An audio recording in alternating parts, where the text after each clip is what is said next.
अमीर बहू की बेघर ससुराल में फुटपाथ पर सुहागरात। गांव की कच्ची सड़कों पर धूल उड़ाती बस रुकी और उसमें से आर्यन उतरा। हाथ में एक छोटा सा झोला और चेहरे पर अपनों से मिलने की चमक थी।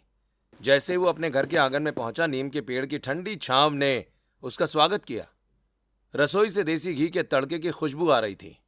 अरे मेरा बेटा आ गया। खड़ा क्यों है? जल्दी हाथ मुंह धोकर बैठ, मैं गरम रोटियां उतारती हूँ। आज तो भरपेट खाना है तुझे। माँ, अभी तो कदम रखा है और तुमने खाने की रट शुरू कर दी। पहले मुझे सांस तो लेने दो। बेटा तो 3-3 4-4 महीने में तो आता है। शहर में पता नहीं क्या खाता होगा, कैसे रहता होगा।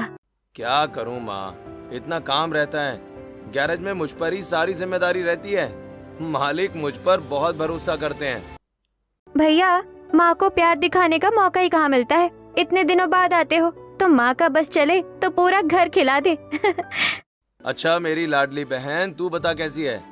वैसे तो मैं सोच रहा था कि तेरी शादी वादी की बात चल रही है, तो मैं तेरी शादी की जो शॉपिंग है वो शहर से ही करवाऊंगा। क्या भैया, आप भी बस शादी के पीछे पड़ जाते हैं। वैसे बेटा, मैंने सरपंच से बात कर रखी है। उनका बेटा शहर में पढ़ाई कर रहा है। कुछ दिनों बाद वो वापस आ जाएगा। अच्छा, सरपंच जी का बेटा? वो तो काफी पढ़ा लिखा है। क्या वो हमारे घर में रिश्ता करने को तैयार हैं? हाँ, उन्होंने जुबान दी है। जैसे ही लड़का आएगा तेरी बहन की शादी उससे तय कर देंगे। ये तो बहुत अच्छी खबर है पिताजी। सपना की फिक्र थोड़ी अब कम हुई। वे लोग बात कर ही रहे थे कि तभी माधवी खाना लगाती है। सभी लोग बैठकर खाना खाने लगते हैं। खाना खाने के बाद आर्य ने कुछ वक्त परिवार के साथ बिताया। हंसी मजाक और पुरानी यादों के बीच वक्त पंख लगाकर उड़ गया। शाम होते ही वो फिर से शहर जाने वाली आखिरी बस में सवार हो गया, क्योंकि सुबह उसे काम पर रिपोर्ट करना था। अगले दिन शहर के एक शोर शराबे वाले इलाके में स्थित गैरेज में आर्यन पसीने से तरबतर एक पुरानी कार का इंजन खोल रहा था। तभी एक महंगी सफेद कार वहां आकर रुकी और हॉर्न बजाने लगी। एक सुंदर मॉडर्न लड़की बाहर निकली और बोली, अरे तुम काम ही करते रहोगे क्या? मुझे समय दोगे या नहीं? चलो चलो, बहुत जरूरी काम है तुमसे। नैना, तुम यहाँ इस वक्त? देखो मेरे हाथ कितने गंदे हैं। अभी एक इंजन आधा खुला पड़ा है। मालिक गुस्सा करेंगे। मैंने कहा ना चलो, काम बाद में हो जाएगा। जल्दी आओ वरना मैं यही शोर मचाना शुरू कर दूंगी। नैना ने आर्यन की एक न सुनी और उसे जबरदस्ती कार में बिठा लिया। वो खुद ड्राइविंग सीट पर थी और गाड़ी को शहर के बाहर की ओर ले गई। ठंडी हवाएं चल रही थी और आर्यन थोड़ा असहज महसूस कर रहा था। अरे यार, आखिर इतना जरूरी क्या है? तुम ऐसे तो मुझे टाइम देते नहीं हो, तो ऐसे निकालना पड़ेगा। देखो कितनी अच्छी जगह है, चलो आइसक्रीम खाते हैं। तुम भी ना बिल्कुल बच्ची जैसी हो। ठीक है, अब आ ही गए तो खा लेते हैं, पर जल्दी वापस चलना होगा। दोनों एक स्टॉल के पास खड़े होकर आइसक्रीम खा रहे थे और हंस हंस कर बातें कर रहे थे। उन्हें अंदाजा भी नहीं था कि पास से गुजर रही एक काली कार में नैना के पिता बैठे थे, जिनकी नजर उन दोनों पर पड़ चुकी थी। शाम को जैसे ही नैना अपने आलीशान बंगले पर पहुंची, उसके पिता पहले से ही ड्राइंग रूम में गुस्से में टहल रहे थे। नैना के कदम रखते ही उन्होंने खींचकर नैना को थप्पड़ मार दिया और बोले, फिर तू उस गैरेज वाले के साथ घूम रही थी? हाँ, तुझे बोला था ना कि तेरा उस गैरेज वाले से कोई संबंध नहीं होना चाहिए। पिताजी, मैं आर्यन से प्यार करती हूँ और इसमें कुछ भी गलत नहीं है। वो एक नेक इंसान है। नेक इंसान? वो एक मामूली मैकेनिक है। हमारी हैसियत देख और उसकी देख। अगर तूने दोबारा उसे देखा तो अंजाम बहुत बुरा होगा। माँ पिताजी, मैं शादी तो उसी से करूंगी क्योंकि मैं उससे प्यार करती हूँ। आप मुझे रोक नहीं पाएंगे। नहीं, मैं तेरी शादी कहीं और तय कर दूंगा। नैना रोते हुए अपने कमरे में चली गई। पूरी रात वो सो नहीं पाई। अगले दिन सुबह सुबह वो गैरेज पहुंची और बोली, आर्यन चलो मेरे साथ, अभी इसी वक्त। मेरे पास ज्यादा वक्त नहीं है। पिताजी मेरी शादी कहीं और करा देंगे। क्या हुआ नैना, तुम इतनी घबराई हुई क्यों हो? और हम कहाँ जा रहे हैं? घर पर सब ठीक तो है ना? कुछ ठीक नहीं है, हमें अभी शादी करनी होगी। चलो मेरे साथ रजिस्ट्रार ऑफिस। अगर आज नहीं किया तो कभी नहीं होगा। आर्यन नैना की आंखों में दृढ़ निश्चय देख लेता है। वो रजिस्ट्रार ऑफिस पहुंचते हैं और वहां कानूनी रूप से शादी कर लेते हैं। शादी के बाद नैना उसे लेकर अपने पिता के पास पहुंचती है। नैना के पिता उसे देखकर गुस्सा होते हुए कहते हैं, चले जाओ यहाँ से, मेरा तुमसे अब कोई संबंध नहीं है। तुमने मेरी नाक कटा दी। आज से मेरे घर के दरवाजे तुम्हारे लिए बंद हो चुके हैं। चलो नैना, यहाँ अब हमारा कोई काम नहीं है, हम मेरे गांव चलेंगे। माँ, पिताजी और सपना तुम्हें पाकर बहुत खुश होंगे। उसके बाद दोनों बस स्टॉप पहुंचते हैं और बस पकड़कर आर्यन के गांव चले जाते हैं। आर्यन को उम्मीद थी कि शादी के बाद उसे घर वालों का आशीर्वाद मिलेगा, लेकिन जैसे ही वो घर के सामने पहुंचे, वहां का नजारा देखकर उनके होश उड़ गए। अरे ये ताला क्यों बंद है? माँ पिताजी कहाँ गए? सपना भी नहीं दिख रही। घर में तो सन्नाटा है। ताला क्यों बंद है? क्या उन्हें पता चल गया कि हम आ रहे हैं, या फिर कोई और बात है? मुझे डर लग रहा है आर्यन। तभी पड़ोस से शांति चाची बाहर आईं और आर्यन को देखकर बोली, बेटा आर्यन, तू आ गया। तेरे घर वाले बहुत घबराए हुए थे और बोल रहे थे कि हम शहर जा रहे हैं, अब यहाँ नहीं रहेंगे। क्या शहर जा रहे हैं? पर क्यों? अचानक ऐसा क्या हो गया? कल तक तो सब ठीक था। वो बहुत परेशान थे, ताला लगाकर रातों रात निकल गए। उन्होंने किसी को कुछ नहीं बताया कि वो कहाँ जा रहे हैं। घबराए हुए थे? क्या हो गया? पिताजी ने तो कल ही सरपंच जी के बेटे की बात की थी, फिर अचानक घर छोड़ने की क्या नौबत आ गई? आर्यन, कहीं ये सब मेरे पिताजी की वजह से तो नहीं हुआ? उन्होंने कुछ धमकी तो नहीं दी थी उन्हें? चलो हम अभी जाकर देखेंगे मेरे घर वाले कहाँ चले गए हैं। हमें उन्हें ढूंढना ही होगा। गांव में कोई तो होगा जिसे पता होगा। बेटा तू चाहे तो अपने घर की चाबी ले ले, वो मुझे चाबी दे गए हैं। नहीं चाची, इस वक्त तो मुझे सबसे पहले उन्हें ही ढूंढना है। आर्यन और नैना पूरे गांव में छानबीन करते हैं। बस स्टैंड से लेकर रेलवे स्टेशन तक गए। उन्होंने हर मुसाफिर, हर दुकानदार से पूछा, लेकिन किसी ने हरीश और उसके परिवार को देखा ही नहीं था।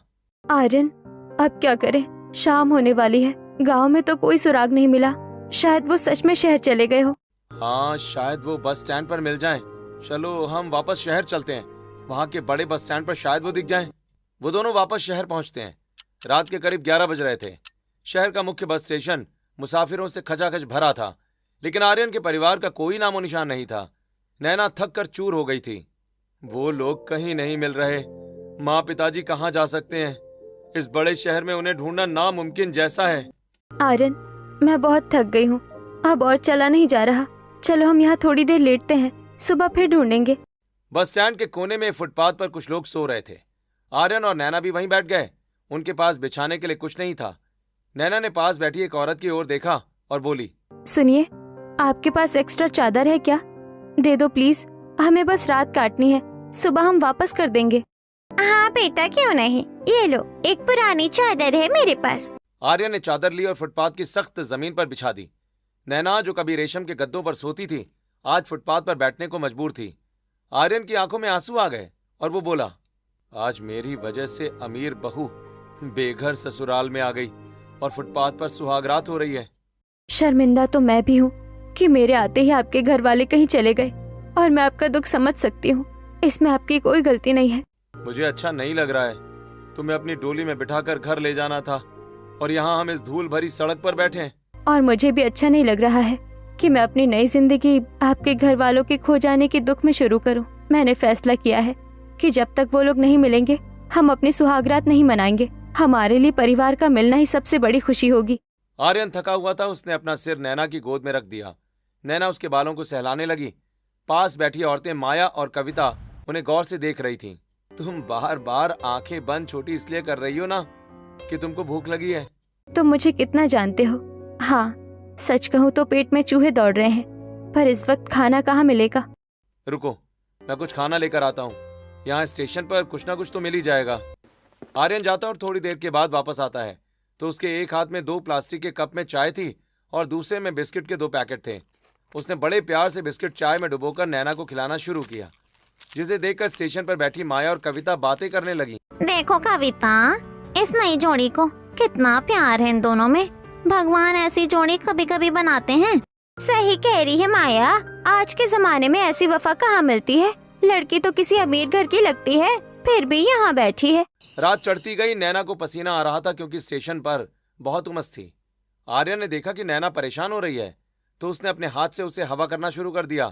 तभी ठंडी हवाएं चलने लगीं। ये देखकर आर्यन बोला, देखो भगवान भी हम पर मेहरबान है और तुम्हें गर्मी भी नहीं लगेगी। ठंडी ठंडी हवाएं चलने लगी हैं।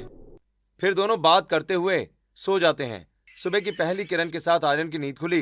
पूरा दिन वो यहाँ वहां भटकते रहे, कभी किसी मंदिर के बाहर, कभी किसी सराय में, लेकिन आर्यन के परिवार का कोई अता पता नहीं चला।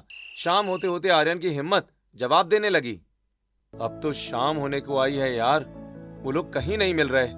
बहुत भूख भी लग गई है और हम ऐसे सड़कों पर आखिर कब तक भटकते रहेंगे। चलो चलते हैं और किराए का घर ले लेते हैं। कम से कम सिर छुपाने की जगह तो होगी। सड़कों पर रहकर हम कुछ नहीं कर पाएंगे। तुम सही कह रही हो। मेरे पास थोड़े पैसे हैं, यहाँ पास के मोहल्ले में एक छोटा सा कमरा मिल जाएगा। तुम यहीं रुको, मैं ढूंढ कर आता हूँ। आर्यन ने एक तंग गली में एक छोटा सा कमरा किराए पर ले लिया। कमरा बहुत छोटा था लेकिन साफ था। वो नैना को लेकर वहां पहुंचा। नैना ने कमरे को देखा और मुस्कुरा दी। फिर आर्यन बोला, हे तुम रुको, मैं आता हूँ। यहाँ पास में वड़ा पाव की दुकान है, मैं हमारे लिए रात का खाना ले आता हूँ। आर्यन जाता है और वड़ा पाव लेकर आया। दोनों ने फर्श पर बैठकर खाना खाया। नैना के चेहरे पर थकान थी लेकिन उसने शिकायत नहीं की। आर्यन बोला, तुमने कभी सोचा था कि तुम्हें एक ऐसे छोटे से कमरे में वड़ा पाव खाकर रात गुजारनी पड़ेगी? हाँ, मुझे सच में बहुत बुरा लग रहा है। पागल हो क्या? तुम्हारे साथ तो ये वड़ा पाव भी किसी 56 भोग से कम नहीं लग रहा। बस हमारा परिवार मिल जाए फिर सब ठीक होगा। अगली सुबह आर्यन अपने गैरेज पहुंचा। उसे डर था कि मालिक उसे काम से निकाल देंगे, लेकिन मालिक थोड़े नरम दिल के थे। सेठ जी, मुझे कुछ एडवांस की जरूरत है। मैंने दरअसल किराए से घर ले लिया है और शादी भी कर ली है। अब जिम्मेदारियां थोड़ी बढ़ गई हैं। अरे, शादी कर ली? बताया भी नहीं। चल कोई बात नहीं, ये ले कुछ पैसे, अपना घर बसा और काम पर ध्यान दे, ठीक है? आर्यन पैसे लेकर सीधा बाजार गया। उसने राशन का सामान, कुछ बर्तन और नैना के लिए कुछ कपड़े खरीदे। वो शाम को खुशी खुशी घर पहुंचा। नैना देखो मैं क्या क्या लाया हूँ।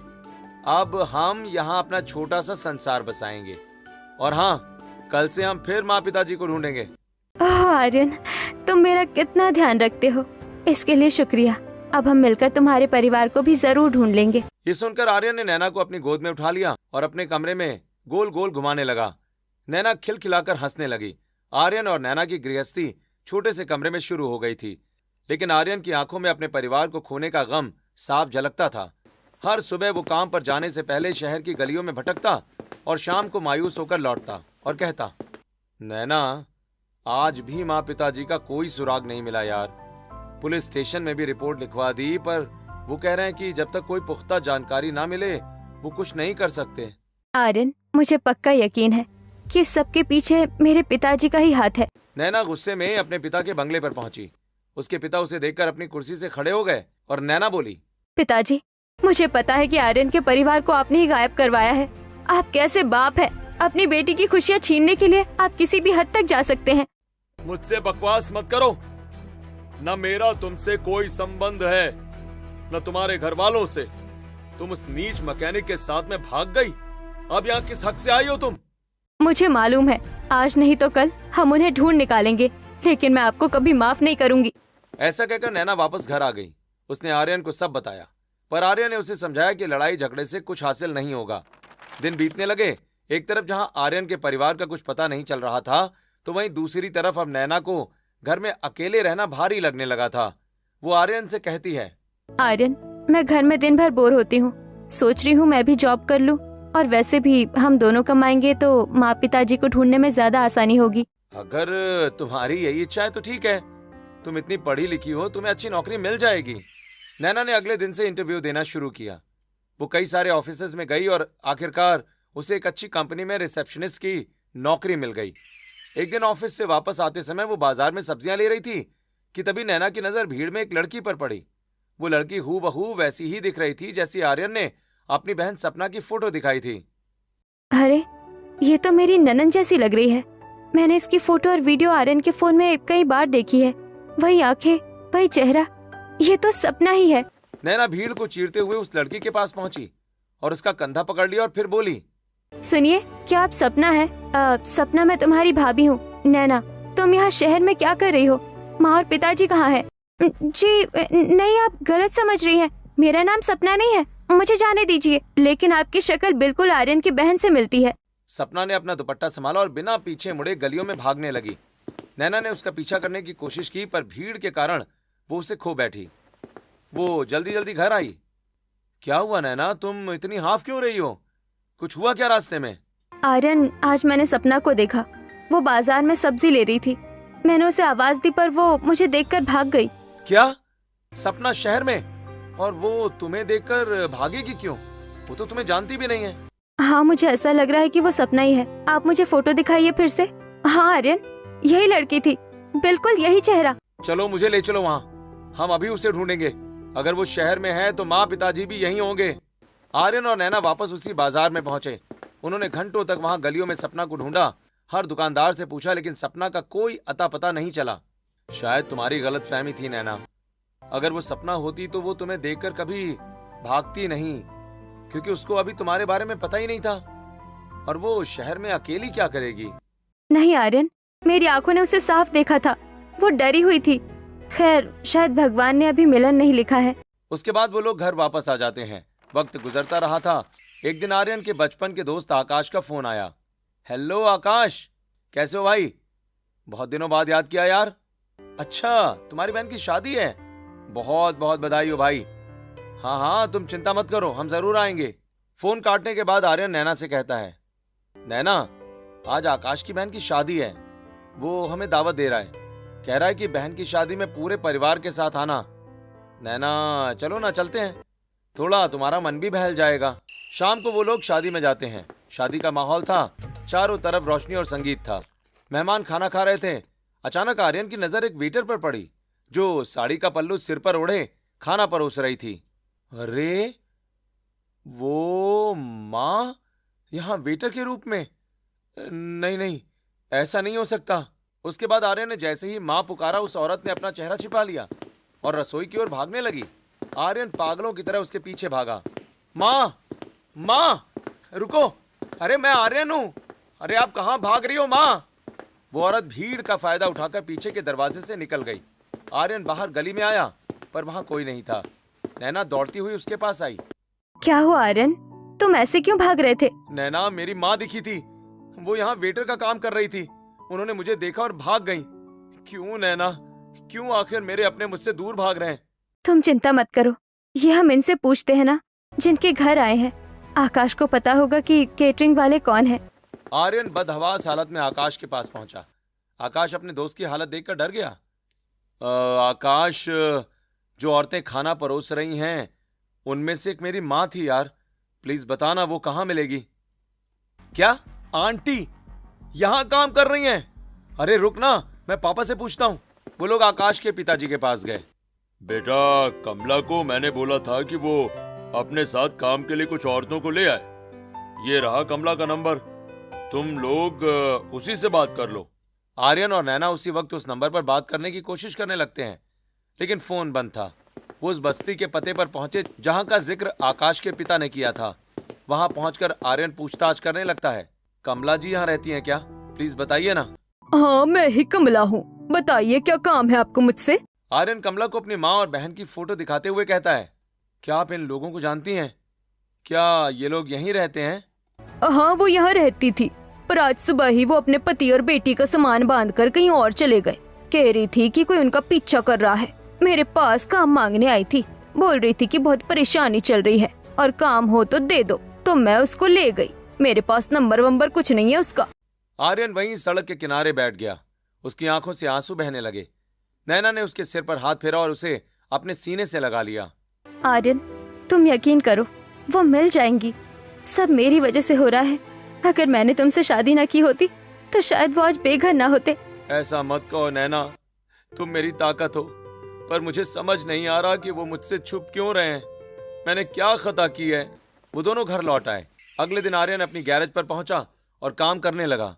वो एक ऐसा इंजन बनाना चाह रहा था जिसकी वजह से बड़ी गाड़ियों में पेट्रोल की खपत को कम किया जा सके। दूसरी तरफ नैना भी अपने ऑफिस में मन लगाकर काम कर रही थी और पूरे ऑफिस में चर्चा का विषय बनी हुई थी। दिन बीतते गए। एक दिन आर्यन और नैना घर पर बैठे बातें कर रहे थे कि तभी नैना के पिताजी का फोन आया और वो बोले, जल्दी आओ पुराने मंदिर के पीछे, मुझे तुम दोनों से कुछ बात करनी है। पिताजी बुला रहे हैं इस वक्त? नैना, क्या हमें जाना चाहिए? उन पर तो मुझे बिल्कुल भरोसा नहीं, पर वो बुला रहे हैं तो कोई खास बात ही होगी। चलो चलते हैं। अब वो दोनों मंदिर के पीछे पहुंचे। वहां नैना के पिता अपनी कार के पास खड़े थे। कार की पिछली सीट पर हरीश यानी आर्यन के पिता बैठे थे। उन्हें देखकर आर्यन ने जल्दी से कार का दरवाजा खोला। हरीश बाहर निकला तो आर्यन ने उन्हें गले लगा लिया और बोला, पिताजी आप यहाँ, आप ठीक तो है ना? माँ और सपना कहाँ हैं? दूर हट, तूने शादी कर ली बिना बताए। तुझसे हमारा कोई मतलब नहीं है। तूने हमारी नाक काट दी। पिताजी, आप इन्हें यहाँ कैसे लाए और आप इन्हें क्यों परेशान कर रहे हैं? सवाल ये है कि मैं इनके बाप को जानता कैसे हूँ? तो सुनो, मैंने इन्हें गैरेज में आते जाते देखा था। मेरा तो रोज का रास्ता है वो। मैंने देखा है और मुझे पता है कि तुम अपने परिवार वालों को ढूंढ रहे हो। मैं यहाँ से गुजर रहा था, इन्हें देखकर मैंने अपनी कार रोकी और फिर इन्हें बिठा कर रखा ताकि तुम लोग इनसे बात कर सको। पिताजी प्लीज मेरी बात सुनिए और मुझे बताइए, ऐसी क्या मजबूरी थी जो आप लोग घर छोड़कर भाग गए? मैंने कोई गुनाह नहीं किया है। तूने हमारी बरसों की इज्जत मिट्टी में मिला दी। मुझे तुझसे कोई बात नहीं करनी। मैं जा रहा हूँ और मेरे पीछे मत आना, वरना याद रखना कि मैं कुएं में कूदकर अपनी जान दे दूंगा। हरीश गुस्से में वहां से निकल गया। आर्यन उसके पीछे भागना चाहता था, पर नैना के पिता ने उसे रोक दिया। अब तो यकीन आया कि इन सब के पीछे मैं नहीं हूँ, और ढूंढो कि इन सब के पीछे कौन है, क्योंकि मैं अगर इन सब के पीछे होता तो मैं तुमको फोन क्यों करता? पिताजी, मुझे माफ कर दीजिए, मैंने आप पर शक किया। मैं तुमको माफ नहीं करूंगा। तुमने मेरी इज्जत उछाल दी। अब तुम अपने इस मैकेनिक के साथ सड़कों पर ही धक्के खाओ।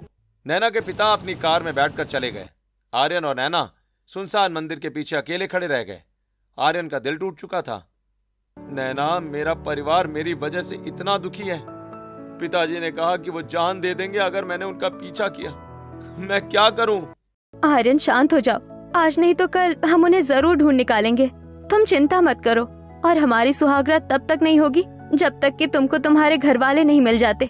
तुम बहुत अच्छी हो नैना। वो घर वापस आ गए। रात भर आर्यन कमरे में टहलता रहा और नैना उसे तसल्ली देती रही। अगले 2 महीनों तक आर्यन ने खुद को काम में झोंक दिया। वो दिन रात गैरेज में नई तकनीक पर काम करने लगा। वो एक ऐसा इंजन बनाना चाहता था जो बहुत कम ईंधन में चले। एक शाम वो घर आया। उसके चेहरे पर एक अलग ही चमक थी। नैना, हे नैना, कहाँ हो तुम यार? जल्दी बाहर आओ। क्या हुआ आर्यन, तुम इतने खुश क्यों हो? आज कुछ खास हुआ है क्या? अरे तुम्हें पता भी है, मैं बहुत दिनों से कोशिश कर रहा हूँ कि एक ऐसा इंजन बनाऊं जिसमें कम पेट्रोल में गाड़ी चले, और आज मैंने वो बना लिया नैना। मालिक ने उसे बहुत महंगे दामों में खरीद लिया है। ये देखो, ये मेरा चेक है। अब तो हम अमीर बन गए नैना। अरे, ये तो डबल खुशखबरी है। तुम्हें पता है कि मेरा भी प्रमोशन हो गया है और मेरी जॉब बहुत अच्छी पोस्ट पर हो गई है, और मुझे भी एडवांस में पेमेंट मिली है। सच में? आज का दिन हमारे लिए कितना शुभ है नैना। हम अब एक बड़ा सा घर ले सकते हैं, सारी खुशियां खरीद सकते हैं। तभी अचानक आर्यन की हंसी गायब हो गई। उसकी आंखें नम हो गईं और वो सोफे पर बैठ गया। काश मेरे माँ बाप और बहन साथ में होते तो आज की ये खुशियां मिलकर सेलिब्रेट करते। पता नहीं वो किस हाल में होंगे और कहाँ होंगे। आर्यन, उदास मत हो। हमारी मेहनत का फल मिल रहा है तो भगवान उन्हें भी हमसे जरूर मिलाएंगे। मुझे मेरे घर वालों की बहुत याद आ रही है और मुझे घबराहट हो रही है नैना। ऐसा लग रहा है जैसे कुछ होने वाला है। हाँ, मैं समझ सकती हूँ। चलो ना, कुछ दिनों के लिए गांव चलते हैं। हो सकता है कि उन्हें पता चले कि हम गांव में हैं, तो वो हमसे मिलने आए। कम से कम आपको सुकून तो मिलेगा आपके पुराने घर में जाकर। तुम सही कह रही हो, कल ही चलते हैं। अगले दिन आर्यन और नैना ने अपना सामान बांधा और गांव की ओर चल दिए। जैसे ही वो गांव पहुंचे, आर्यन सीधे शांति चाची के घर गया। शांति चाची, हम वापस आ गए हैं। क्या माँ पिताजी का कोई संदेश आया? क्या किसी ने उन्हें यहाँ देखा? नहीं बेटा, वो तो तब के गए, फिर कभी लौट कर नहीं आए। पूरे गांव में उनके बारे में कोई खबर नहीं है। बेटा, चाबी मेरे पास ही है, ये ले, घर खोल और उसे फिर से रोशन कर, शायद तेरी किस्मत भी खुल जाए। आर्यन ने चाबी ली और अपने कांपते हाथों से ताला खोला। घर के अंदर आकर वो हर कोने को बड़ी हसरत से देख रहा था। देखो नैना, यहाँ पर हम बैठकर खाना खाते थे। माँ वहाँ रसोई में खाना पकाती थी। सपना और मैं यहाँ हंस हंस कर बातें करते थे। बहुत अच्छे दिन थे नैना वो। पता नहीं क्यों मेरा परिवार मुझे छोड़कर चला गया। आर्यन, तुम रो मत, हम फिर से उन दिनों को वापस लाएंगे। आर्यन फूट फूट कर रोने लगा। नैना ने उसे गले लगा लिया और चुप कराने लगी। तभी घर के बाहर किसी के आने की आहट हुई। एक आदमी दरवाजे पर खड़ा था। आर्यन बेटा, तुम आ गए? मैं रोज यहाँ आकर देखता था। सरपंच जी ने कहा था कि जिस दिन तुम आ जाओ मैं तुम्हें बुलाकर ले आऊं। चलो, वो तुमको बुला रहे हैं। सरपंच जी? लेकिन वो मुझे क्यों बुला रहे हैं? क्या उन्हें पता है कि मेरे घर वाले कहाँ हैं? चलो आर्यन, हमें जाना चाहिए, शायद उनके पास कोई जरूरी जानकारी हो। आर्यन और नैना सरपंच के घर पहुंचे। सरपंच अपने बिस्तर पर लेटे हुए थे। उनका शरीर सूखकर कांटा हो गया था। उनकी पत्नी पास ही बैठी थी। आओ आओ बेटा, तुमको ये बहुत याद कर रहे थे। डॉक्टर ने बताया कि इन्हें कैंसर है और ये आखिरी स्टेज पर है। आओ बेटा आर्यन, बैठो। मैं तुम्हें कुछ बताना चाहता हूँ। ये बोझ लेकर मैं मरना नहीं चाहता। सरपंच ने लंबी सांस ली और एक कड़वा सच उगलना शुरू किया। एक दिन मैं और मेरा बेटा तुम्हारे घर गए थे। हरीश बहुत खुश था। अरे आओ सरपंच जी, आओ। आप तो होने वाले समधी भी हो, मुझे आपका डबल स्वागत करना चाहिए। वो तो सब ठीक है हरीश, लेकिन मुझे मेरे आदमियों ने बताया कि तुम्हारे बेटे ने शहर के एक बहुत बड़े अमीर आदमी की बेटी से जबरदस्ती से शादी कर ली है। वो इतना अमीर है कि हमारे सारे गांव को एक ही बार में खरीद सकता है। और मैंने तो यह भी सुना है कि वो बहुत खतरनाक है।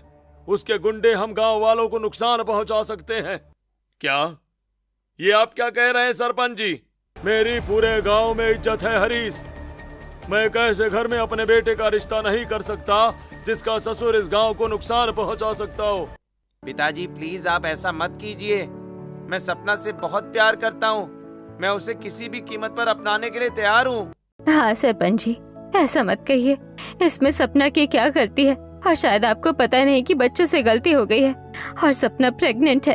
मुझे पता है, मेरे बेटे ने मुझे सब कुछ बता दिया है। एक ही शर्त है, अगर तुम लोग आर्यन से कोई संबंध नहीं रखोगे और 6 महीने के लिए गायब हो जाओगे, तभी ये शादी मैं करूंगा, वरना सपना कुंवारी बैठी रहेगी। माँ, पिताजी, मेरी वजह से भैया को मत छोड़िए। मेरी गलती की सजा उन्हें मत दीजिए। वो हमारे बिना नहीं रह पाएंगे। सरपंच जी, मेरी बेटी की इज्जत का सवाल है। हम वादा करते हैं, हम आर्यन से रिश्ता तोड़ देंगे। औलाद है, माफी मांगेगा तो दिल पिघल जाएगा। इसलिए हमें ये गांव छोड़ना होगा। 6 महीने तक हम गुमनामी में रहेंगे, लेकिन आप ये रिश्ता मत तोड़िए, वरना हम कहीं मुंह दिखाने के लायक भी नहीं रहेंगे। इतना कहकर सरपंच और उसका बेटा वहां से चले जाते हैं। विकास मजबूर था, इसलिए वो उस टाइम सपना का साथ नहीं दे पाता है और अपने पिता के दबाव में आकर उसे अकेला छोड़ देता है। तो ये सब आपने किया? आपने मेरे पिता को डराया और उन्हें बेघर कर दिया, सिर्फ अपनी झूठी इज्जत के लिए? मुझे माफ कर दो बेटा, मैं डर गया था, पर मुझे अब पता चला कि वो लोग कहाँ हैं। शहर की एक झुग्गी झोपड़ी में मेरे पहचान का एक आदमी रहता है। उसने उन्हें वहाँ देखा था। कहाँ हैं वो? जल्दी बताइए, मुझे एक पल भी यहाँ नहीं रुकना। शहर के पूर्वी किनारे पर जो बस्ती है ना, वहाँ के किनारे वाली झोपड़ी में जाओ और उन्हें बाइज्जत वापस ले आओ। आर्यन और नैना बिना वक्त गंवाए शहर की ओर भागे। वो उस गंदी बस्ती में पहुंचे जहां चारों तरफ गरीबी और बदहाली थी। आर्यन फोटो दिखा दिखाकर लोगों से पूछने लगा, भाई क्या आपने इन्हें देखा है? ये मेरी माँ और मेरे पिताजी हैं। हाँ भाई, ये लोग तो वो किनारे वाली झोपड़ी में रहते हैं। बूढ़ा आदमी बीमार रहता है और लड़की कहीं काम पर जाती है। आर्यन पागलों की तरह उस झोपड़ी की ओर दौड़ा। नैना भी उसके पीछे पीछे भाग रही थी। जैसे ही उसने झोपड़ी का टूटा हुआ दरवाजा खोला, सामने का नजारा देखकर उसका कलेजा मुंह को आ गया। आर्यन का परिवार उसी झोपड़ी में था। आर्यन बेटा, तो यहाँ कैसे? माँ, आप इस हाल में?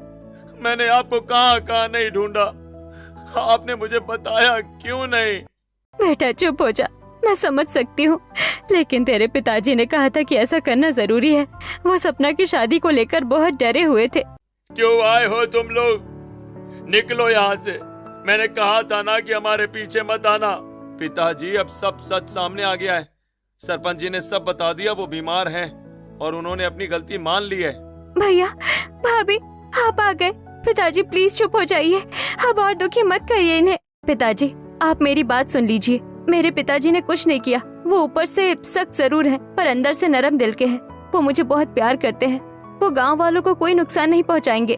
ऐसा कहकर नैना अपने पिताजी को फोन लगाती है और फोन स्पीकर पर डाल देती है। हाँ हाँ बेटा, तुझे कैसे पता कि मैं आज तुझे बहुत याद कर रहा था? पिताजी, मैं जानती हूँ आप मुझसे ज्यादा देर तक गुस्सा नहीं रह सकते, और यहाँ आर्यन के परिवार के साथ जो हुआ उसमें आपका कोई हाथ नहीं था ना? बेटा, मैं तो तेरे पति और तेरे ससुराल वालों को नुकसान पहुंचाने के बारे में सोच भी नहीं सकता। तुम जैसी भी हो मेरी बेटी हो। तुम कहाँ हो? मैं अभी वहां आता हूँ। नैना अपना पता बताकर फोन रख देती है। तब आर्यन अपने पिताजी से कहता है, चलिए पिताजी, सरपंच जी के पास चलते हैं। थोड़ी देर में नैना के पिता अपनी बड़ी कार लेकर वहां आ जाते हैं। सभी लोग कार में बैठे और वापस गांव में सरपंच के पास पहुंचे। सरपंच जी, मैं इस गांव का बुरा नहीं करूंगा, बल्कि भला करूंगा। यहाँ एक बड़ा अस्पताल और स्कूल बनेगा और सपना की शादी अब धूमधाम से होगी। मुझे खुशी है कि मरते वक्त मेरी आंखें ये सब देख रही है। बेटा आर्यन, मुझे माफ कर देना। थैंक यू भैया भाभी, आज आपकी वजह से ही हम दोनों एक हो पा रहे हैं। सपना की शादी विकास से उसी दिन तय हुई और एक हफ्ते के बाद पूरा गांव रोशनी से जगमगा उठा। सरपंच जी और नैना के पिता सहित सभी ने दोनों को आशीर्वाद दिया। सपना सरपंच के बेटे से शादी करके विदा होकर अपने ससुराल चली गई। फिर आर्यन अपने माता पिता से बोला, माँ, अब हम शहर चलेंगे। मैंने वहां एक बहुत बड़ा फ्लैट खरीदा है। हम सब साथ मिलकर अब वहीं रहेंगे। सब लोग शहर के नए फ्लैट में शिफ्ट हो जाते हैं। घर को फूलों और खुशबुओं से सजाया गया है। रात को आर्यन कमरे में गया जहां नैना दुल्हन बने उसका इंतजार कर रही थी। कमरा मोमबत्तियों और परफ्यूम की महक से महक रहा था। हे नैना, देखो कितना सुंदर सेटअप है। हमारी सुहागरात अधूरी थी ना, आज हमारी जिंदगी की असली सुहागरात है। हाँ आर्यन, आज हमारा परिवार पूरा है, हमारी खुशियाँ पूरी है। आज से हमारी एक नई जिंदगी शुरू होती है। शुक्रिया नैना, मेरा साथ देने के लिए। तुमने फुटपाथ से लेकर इस महल तक मेरा हाथ कभी नहीं छोड़ा। दोनों ने एक दूसरे को बाहों में भर लिया। खिड़की से चांद की रोशनी उन्हें आशीर्वाद दे रही थी। अमीर बहू और बेघर ससुराल की ये कहानी अब एक मुकम्मल और सुखी परिवार की दास्तान बन चुकी थी।